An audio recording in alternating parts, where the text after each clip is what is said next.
Non mais c'est incroyable quand même. Est-ce que vous imaginez le nombre de personnes qui sont là en train de vous parler, vous écouter et vous dites waouh, c'est hyper intéressant, c'est passionnant, je me sens vraiment concernée par ce qui est dit, l'information qui m'est donnée est très intéressante. Et en vrai, la personne qui est en train de parler, elle a un trac de malade. Le stress, l'anxiété, elle est en train de vous parler, vous dites que tout va bien, et en fait, à l'intérieur de la personne, c'est le volcan, quoi. Trac, tension, stress. Est-ce que vous vous rendez compte à quel point ça arrive à un nombre de personnes? C'est juste hallucinant. C'est-à-dire que prendre la parole devant des gens, j'en parlais la dernière fois, j'étais en formation avec un monsieur que je coach, que j'accompagne, et donc on parlait justement du niveau d'attention des gens qui est souvent extrêmement faible. Donc vous prenez la parole, vous maîtrisez votre sujet, vous êtes là en train de parler, vous avez l'impression que tout le monde vous écoute alors que pas du tout. Comment vous faites pour saisir l'attention des gens quand vous-même, vous êtes en train de paniquer à l'intérieur de vous parce que vous dites que tout ce que vous êtes en train de dire, c'est nul, que les gens vous écoutent pas, que les gens sont... En plus, vous voyez des gens sur leur portable. Ça, c'est le pire. C'est-à-dire que vous êtes en train de parler et les gens sont sur leur portable. Alors, j'ai dit à la personne que je formais, je lui ai dit, écoutez, il y a un truc que vous allez faire. Même si vous avez le trac, même si vous n'êtes pas à l'aise, même si vous êtes stressé, vous allez faire en sorte de saisir, en fait, l'attention des gens. Vous allez vous mettre dans un personnage, parce que oui, pour gérer son trac, il y a un truc qui peut être intéressant, c'est que vous vous distanciez en fait de la personne qui est en train de parler. Vous êtes dans un personnage, et donc vous prenez cette distance, et vous arrivez plus facilement à jouer un rôle, qui est un peu vous, hein, mais à jouer un rôle, et à enlever le stress et l'anxiété, parce que vous avez l'impression d'être nu devant les gens. Bref, je reviens sur mon propos. Je disais, si vous voulez augmenter le temps d'attention des gens, et donc du coup les débloquer de leur portable, eh bien, vous mettez du storytelling, vous mettez des temps de pause, vous racontez quelque chose qui soit vraiment intéressant en fait, qui soit intéressant pour les gens, même si c'est un sujet, la personne en question, hein, elle travaillait sur des sujets un peu techniques.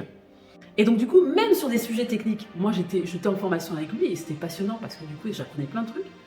Et même sur des sujets techniques, je lui dis, vous pouvez rendre ça funky en fait, vous pouvez rendre ça intéressant.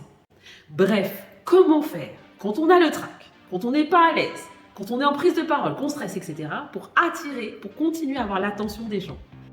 Comment faire pour que dans la journée, enfin, quand vous êtes en train de parler, vous voyez les gens qui se détachent au fur et à mesure. Et ça, c'est une victoire. Hein. La personne est sur le téléphone, et puis à un moment donné, vous voyez qu'elle vous regarde, et à un moment donné, vous voyez qu'elle a posé son téléphone à côté et qu'elle ne regarde plus son téléphone. Moi, c'est une vraie victoire à chaque fois que je fais ça.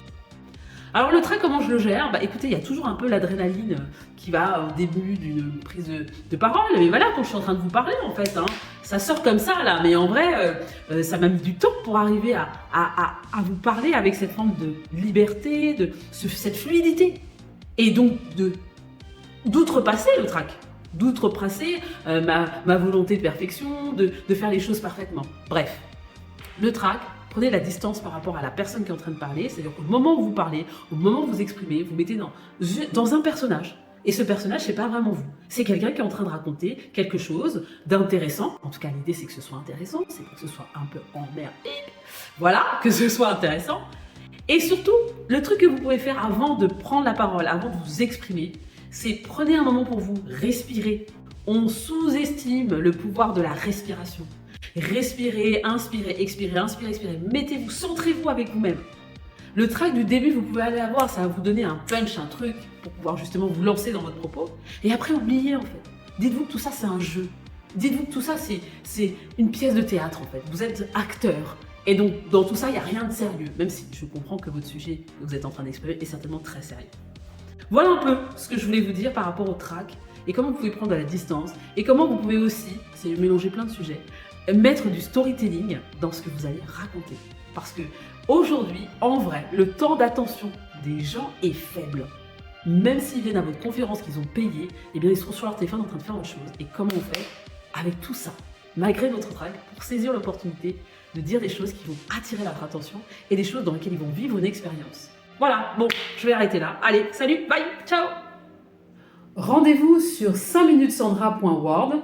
Notre site internet vous permettra de découvrir nos programmes de formation et de coaching. C'est accessible pour les entreprises et pour les particuliers, partout dans le monde. À bientôt!